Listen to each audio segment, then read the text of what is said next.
Hello and welcome to my workshop. Before we make up the Flappy Duck kit, what I'd like to do is look at some techniques that we can use to produce smooth painted finishes on your miniatures. We're actually working with basswood today, but you can actually use any of the techniques practiced on any of the white model maker's wood. You need to work on a piece of scrap paper. Take one of the wood pieces, which I'm now going to refer to as tags, and just write a number 1 in the top corner and just set aside.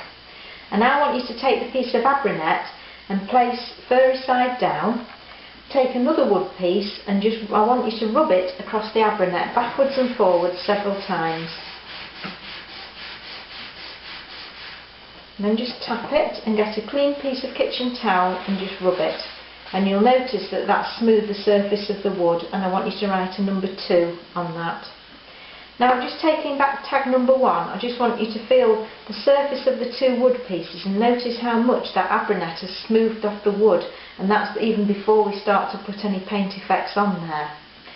What I would like you to do now is to take another 2 pieces, repeat the same procedures, rubbing them across the abranet, and then write on tag 3 and tag 4. Once you've done that, if you just tap your abranet, you'll notice some dust comes away from it. Just tap it down, be careful not to inhale any of it. We'll just set the tags and the abranet aside and just fold up the paper to trap the dust inside, and then that can just be thrown away in the bin. I'm just going to work on another clean piece of paper. I'll just dust off the tags again, being as we've just moved that abranet, just to make sure that there's no dust on the tags when we come to paint them. And now I want you to take some acrylic paint and a paintbrush, and I want you to paint the tags. If you can see what I'm doing here, I'm using a small paintbrush. It's got synthetic fibres, it's size number 8. I'm actually using a flat paintbrush, but it really doesn't matter as long as it's good quality. And I'm just putting the paint on top of the tag, smoothing it along. And what I'm going to do is I'm going to repeat this procedure with the other tags. Now, it's always better to give the wood a couple of thin coats of paint rather than one thick coat of paint. So I'm just going to set that aside and paint the rest of the tags. Now, painted tags are now dry, so what I'm going to do is just set number 1 tag and number 2 tag aside. I'm going to take the micro mesh. Now, you need to position this so that the grey side is facing upwards and the fabric side is down on your work surface. Take number 3 tag and just rub it. I would use one side of it, just rub it along the micro mesh. And I normally refer to this as a polishing cloth because it's actually going to polish the paint, its surface. So if you just take that off, you can feel that number 3 tag against number 2 tag has smoothed down quite a lot, but we can smooth it down even more by this time taking the micro mesh to the painted wooden surface.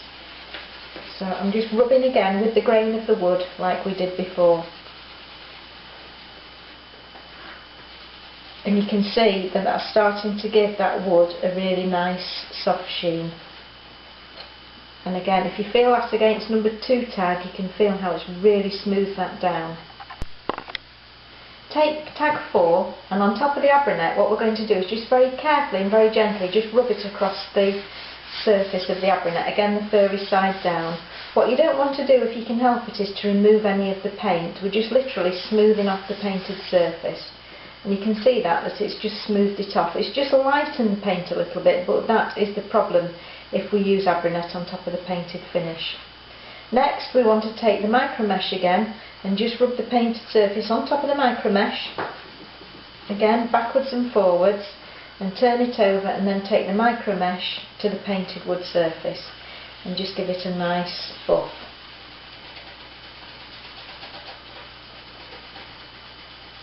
And you can see from that it's really given the wood a nice smooth finish. So we'll put that there, and if you feel with your fingers, tag 1 we actually painted but we didn't actually do anything to the wood beforehand. Tag 2 we actually abraneted the wood and then painted it, so that made it a little bit smoother. Tag 3 we abraneted the wood, we then painted it, and then we've micro meshed the wood, so that's really smoothed off the surface. And then tag 4, we've actually abronetted the wood, painted it, abronetted it again, and then used the micro mesh, so that's given it either a smoother surface. So what I'd like you to do now, you've got a couple of tags remaining, and you can actually use those tags using different colours and trying out the different techniques and deciding on the best way of finishing your duck kit. Take a look at the Flappy duck kit. Now you'll notice the duck has got a brown edge around it, and unfortunately with laser cutting you can't get away with this. As we're going to paint this, I don't personally feel it matters, but if you do want to remove the brown edge, what you need to do is take the cabinet maker's sandpaper enclosed in the kit and just very lightly sand the wood, and you'll very gently start to remove the colour. Just be careful not to overdo it, or else you'll change the shape of the duck. I'm going to leave mine because I'm not bothered on that. I'll just paint it and then you won't be able to see it. The little pieces of dowel in the kit, if there's any burr on the wood, what you need to do is take a small pair of scissors and just trim any off, just very carefully. It's easier to trim because you're not as likely to actually change the shape of the wood. So that's those. You've got 2 lots of wheels in the kit. I've given you an extra pair of wheels just because sometimes trying to get the feet in can be a little bit tricky. You need to actually take a pair of wheels, and by a pair of wheels I mean a pair that are a mirror image of each other, because you have a left and a right wheel. The other pair of wheels you can just set aside.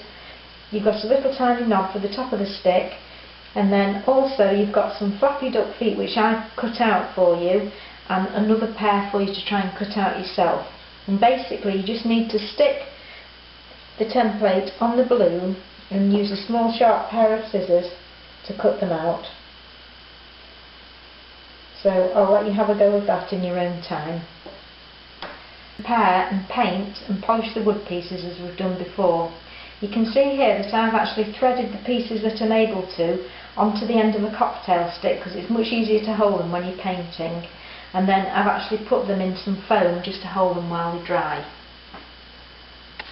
Paint a little beak on the duck. I'm using a treble nought paintbrush, and I'm just using a tiny bit of paint and just spreading it on the tip of the beak and just taking it round to each side.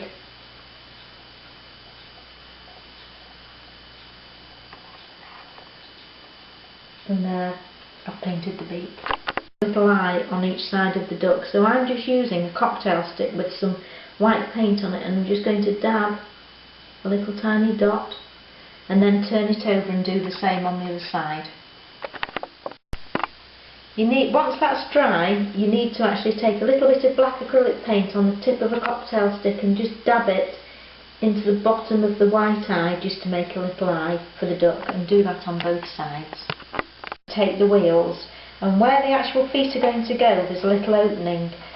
Because we've actually painted the wheel, there's a chance that that might have clogged up a little bit, so we need to take the cabinet maker's sandpaper and just very gently slide it into the opening just to open it out. So you need to do that on both wheels, and then that will mean that the feet will be able to slide in more easily. If for any reason you do have a mishap with this and should break one of the wheels, you've always got your extras. So you can see I'm just pulling the sandpaper up and down just to open it out, just being very careful not to break it off because it is quite delicate. Can you see that? And that's done there. Can you see how I've opened them out? To attach the feet. So you can see here I've got a left and a right foot, if you position them like that, and you need to position your wheels so that they're both the right way round. You'll notice that the hole's smaller on one side and larger on the other way. So whichever way you're going to work with this, make sure both pieces are positioned the same way round.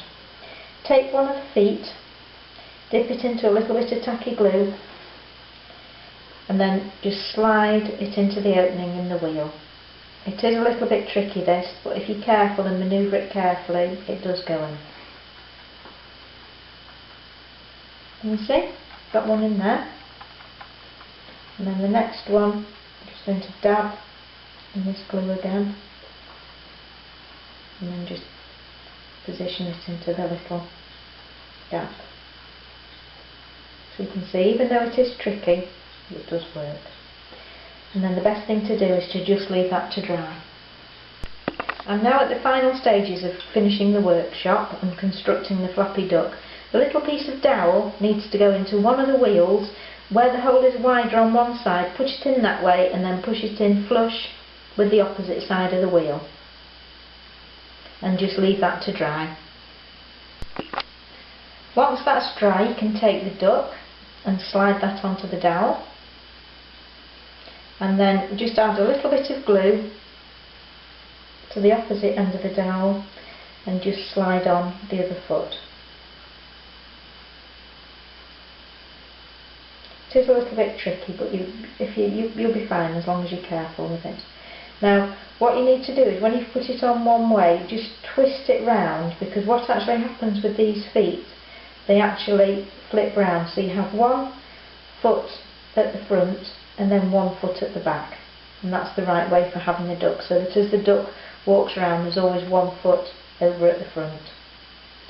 So we'll just leave that to dry. In the meantime, you just need to add a little bit of glue to the top of the dowel.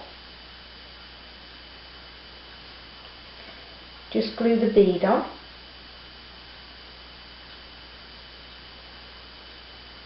And we'll just leave that to dry.